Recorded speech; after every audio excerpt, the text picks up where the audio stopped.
stihl ms290.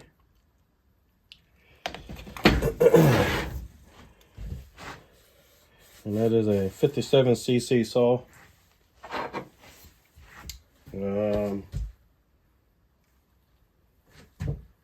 This is the saw that I had beaten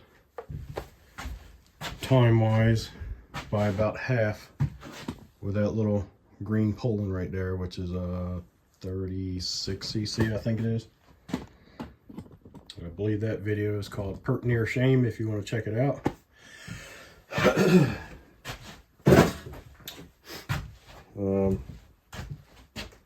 So the issue was that with this is that he said he had some parts missing. So I looked over it, and the only things that I had found that were missing was the rim sprocket was missing. So I got a pack of rim sprockets. I believe it's, yeah, 3/8 by 7. Right there on the sprocket itself. And I had to do a little bit of measuring because I was finding that 2 different sizes for the inner hole here. And I think this one was like a 20 or 21, something like that. So I had to measure this. And came out like 19 or 20 or something like that. It was really close to this. So I got this one hoping it was the right one, and it was. Or it seems to be anyway. Nice good fit. So you slide that on. And then all you need to do is apply your, what I'm going to call the outer washer. It's a retaining washer. Slides over top of all of it. And then you have your retaining E-clip. That was also missing. And this retaining washer was missing. But I had some in my little stash over here. So I was able to get him out of a jam without having to buy stuff. Or those particular things, I did have to buy stuff for him.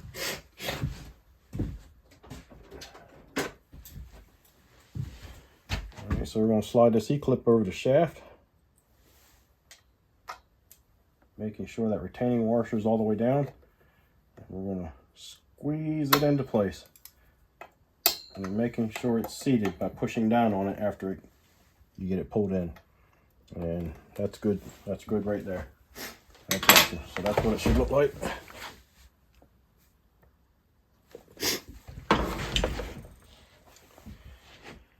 Alright, it was also missing a bar nut.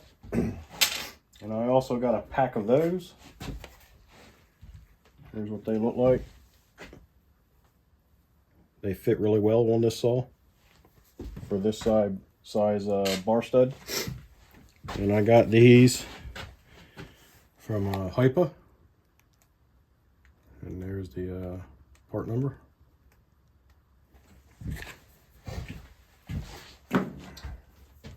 So I got, what, a pack of 6. He'll get one of those.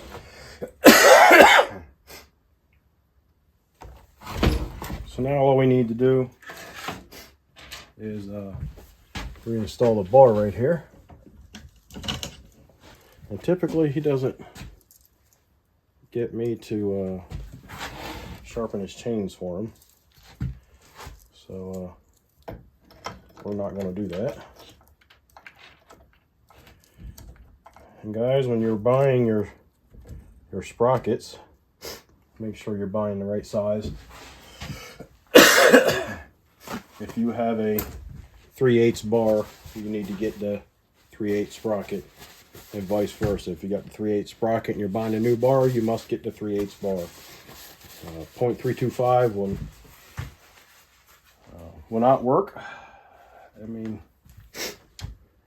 to an extent it works, but it will fail quickly because things aren't meshing like they're supposed to. Excuse me. So make sure you're getting exactly what you're supposed to get.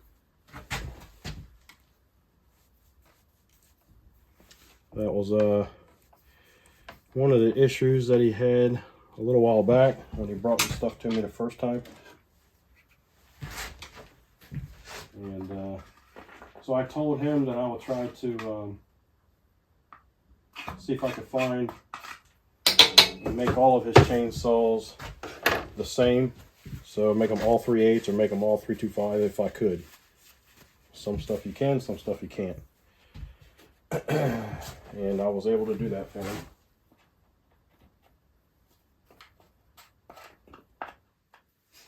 So that way he wouldn't have to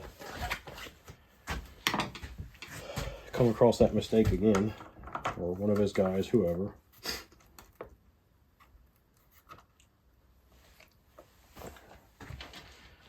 Alright.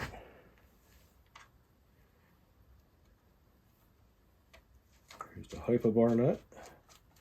Threads on nicely. And the factory bar nut. Again, that threads on nicely.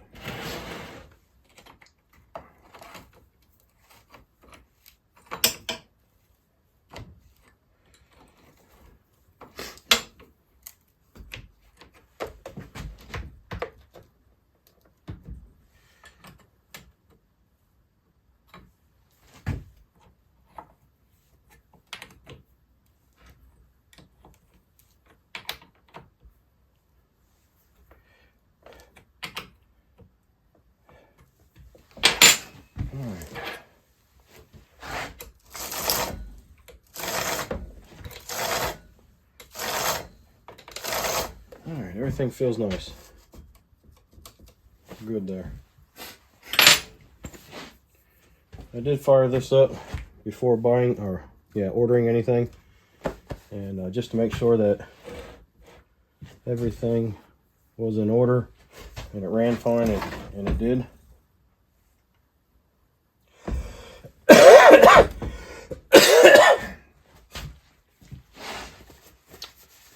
This thing could run better, but I don't think this guy's really too interested in that kind of stuff, so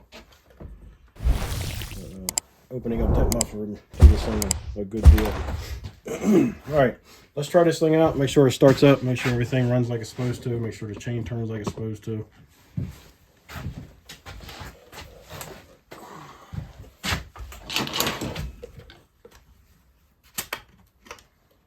We got fuel.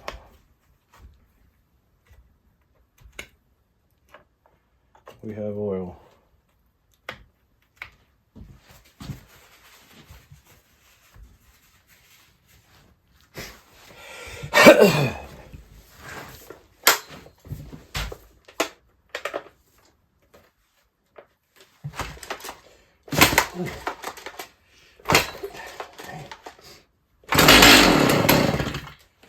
She got some compression.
Alright, let's go put her in the wood.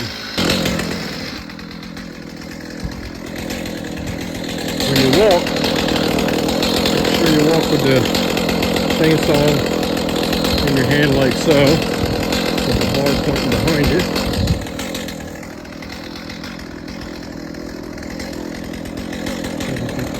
Take a look at that. It naturally wants to splay the saw bar out away from you. So if you do fall, trip over something, it's less likely you get hung up in the chain during the fall. So if you got it out in front of you, it could be a problem. Hit your chest, your face, your hands, something like that.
Alright,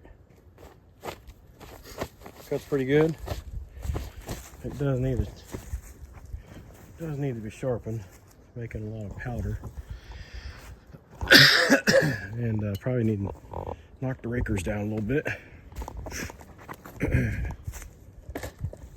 But that's what it left behind right there. Not so much chips, but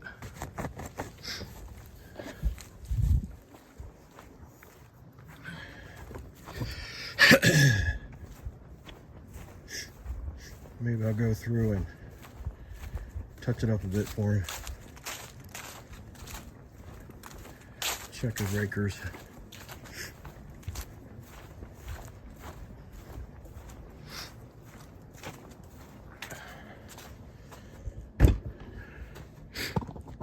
Guys, keep your stuff cleaned up. Keep it blown out. Stuff lasts longer that way.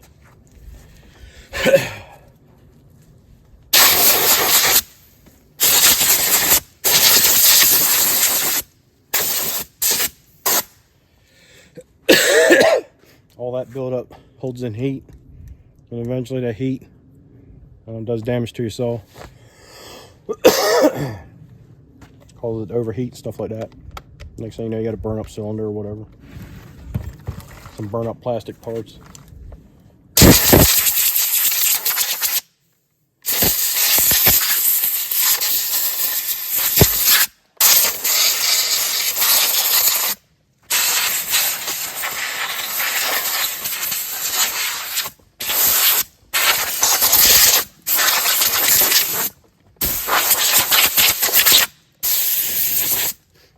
What would that take?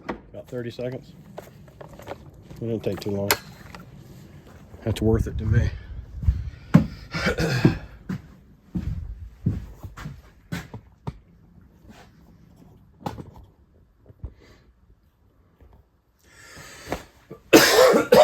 All right, guys.